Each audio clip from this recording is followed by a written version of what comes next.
I don't know if you noticed, but we live in a world that people are like, I'm going to do what I want to do. Okay, great. I'm going to get what I want to get. Okay, great. I'm going to get the BBL. Yeah, I don't care if people still dying. I'm going to go ahead and y'all said don't fly because the cooties and all these other diseases. Listen, I'm flying. And we just live in a world that's like, who going to stop me? I'm going to get what I want. The question that I pose is, but at what cost? This is feeling like it's getting ready to be good. But listen, before we go ahead and get into it, go ahead and like this video. Subscribe to this channel. And then let's get into it, okay? Go.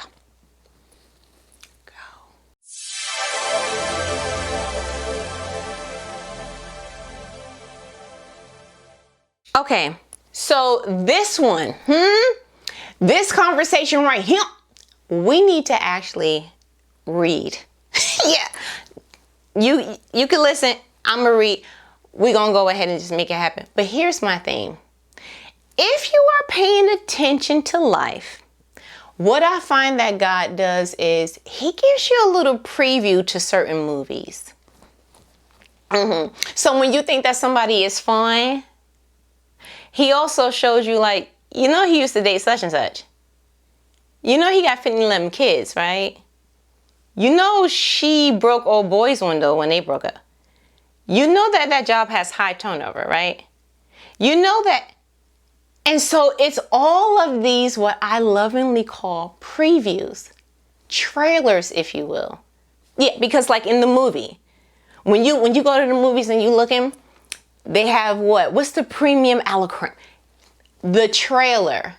And by the trailer, you have a short amount of time to get enough information about that particular movie to see if I want to invest the rest of my time to see it in totality. That's literally the life that we're living. You are having small transactions with people, enough information at the interview or Glassdoor, however you're doing it. Do your due diligence before you go ahead and move. See, scope out the neighborhood, see what's going on. Do your due diligence and see about that breed of dog before you go ahead and do. You are getting enough information to look at the trailer, to look at the postcard and see, is this worth visiting and actually getting a permanent home in that land? Is this actually, because the postcard shows you, ooh, this is pretty.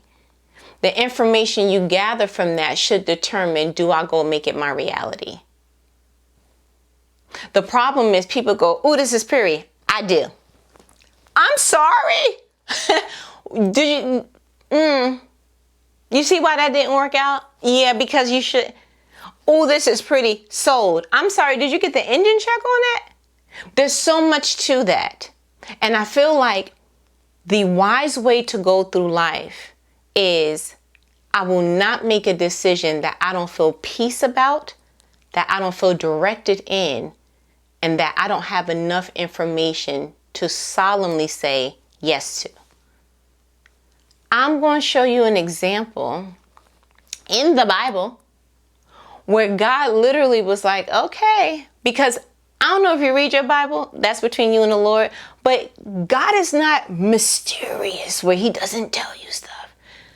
Read you Genesis.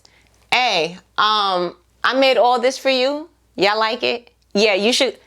Yeah, the mangoes is down there. But listen, the tree in the middle, don't touch it. Okay? For if you do, you will surely die. Okay? It's nothing mysterious about that. That's very clear, crystal, if you're nasty. You see what I'm saying? There's nothing about, I put before you life and death. Choose life. Yeah, I don't see nothing mysterious about that. And so we serve a God that will literally let you know, you can marry, old boy, but I'm not in that marriage. You can go ahead and take that job, but I told you what I wanted you to start in the entrepreneur lane. You can go ahead and get that car, but I told you to wait a year. You can go ahead and keep talking to such and such, but for every year that you keep talking to her, it's going to push you back 5. Oh, he's not mysterious. The real question mark is why you keep doing it. Why are you continuing in a lane that you know that God said, y'all be good? Because the thing about that, if you drive down a path that God is not in, then you're literally going to have to detour and come back to him. And unfortunately, most of the time, the vehicle that you went in, it won't be whole when you come back to him. You come back a little bit dented, a little bit broken, a little bit more. You just don't come back the same way that you were sent out.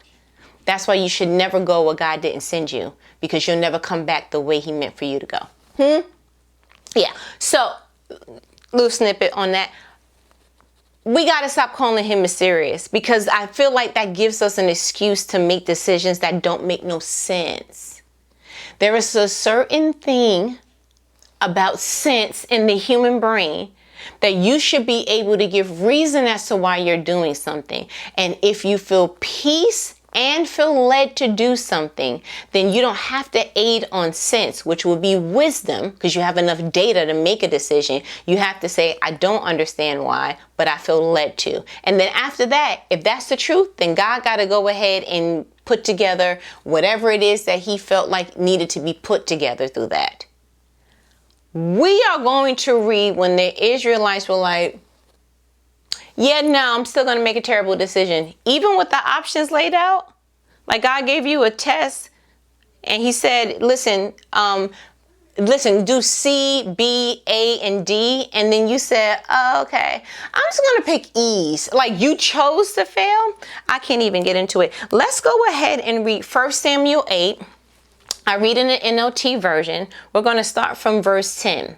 And the heading says, Samuel warns against a kingdom. First of all, I'm going to go one verse up. 1 Samuel 8, verse 9. Backstory. The Israelites were looking at all the other nations and they was like, hey, we want a king. Because at that time, Samuel was ruling over them. And he had sons. But his sons were a little bit, grimy. And so they were like, oh, your sons are nothing like you. So instead of saying, hey, can we get another Samuel? They were like, let's just do what the rest of the nations are doing. Let's get another king. So Samuel felt some kind of way because he was like, no, y'all supposed to be set apart. Y'all supposed to be different. Y'all not supposed to be doing what everybody else is doing. Why you want to look like everybody else and God is trying to set you apart? That's a word for you, but I'm not going to get in your business. Verse 9 says, after Samuel went to God, it says, do as they ask, but solemnly warn them about the way a king will reign over them. Pause. God is like, all right, I'm going to give you what you want, because you keep crying about buddy. You keep telling me how lonely you are. I know you looking for a wife. Like, you keep telling, all right, I don't know about you, but I would have heard that and been like, hold on, what? It's like your parents going, okay, keep on. Like, yeah, that means sit down. That definitely means, have a little bit of a seat, if you will. So I'm going to read it again. 9, do as they ask, but solemnly warn them about the way a king will reign over them. Let's see if they got some wisdom. 10. So Samuel passed on the Lord's warning to the king who were asking him for a king. For the people who were asking him for a king. 11. This is how a king will reign over you, Samuel said. The king will draft your sons and assign them to his chariots and his charioteers, making them run before his chariots. 12. Some will be generals and captains in his army. Some will be forced to plow in his fields and harvest his crops. And some will make his weapons and chariot equipment. 13. The king will take your daughters from you and force them to cook and bake and make perfumes for him. 14. He will take away the best of your fields and vineyards and olive groves and give them to his own officials. 15. He will take 1/10 of your grain and your grape harvest and distribute it. among his officers and attendants. 16. He will make your male and female slaves and demand the finest of your cattle and donkey for his own use. 17. He will demand 1/10 of your flocks, and you will be his slaves. 18. When that day comes, you will beg for relief from this king you are demanding, but the Lord will not help you. Pause. 1 Samuel 8 NLT, that was enough information for me to go, okay, time out. Because I'm about to renege. Can I recant that? Can you backspace on my last request? I don't want that no more. Like, that would be enough to be like, oh, where's my receipt? The order hasn't shipped yet. Can I cancel that? What do I need to press on the screen to be able to? You see what I'm saying? One would think that the wisdom would have kicked in. Did it? 19.